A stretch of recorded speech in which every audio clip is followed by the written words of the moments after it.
Magandang araw, Ginoong Uy. Ang tula na pag-ibig sa tinubuang lupa ay sumisimbolo ng malalalim na pagmamahal sa sariling bayan. Ipinapakita nito ang isang maindayog na daloy ng mga salita na inihahalin tulad sa isang sisne na marahang lumutang sa lawa.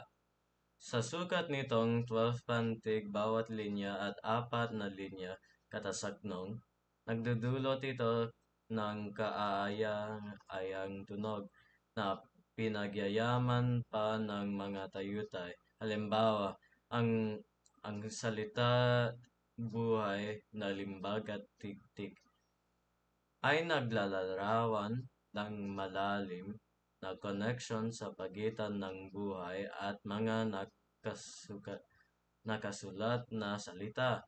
Ang persona, isang Pilipino, ay nagpapahayag ng makabayang damdamin sa pamamagitan ng pagsusulat na hindi lamang naglalaman ng kanyang mga emosyon kundi pati ang kanyang kaluluwa.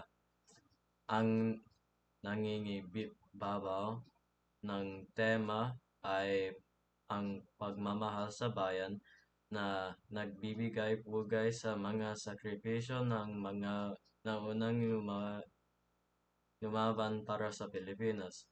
Ang mensahe ng tula ay muling pagtuklas sa sariling bayan, may bagong pananaw na nagpapahalaga sa mga nakuha at nawala. Paalam po,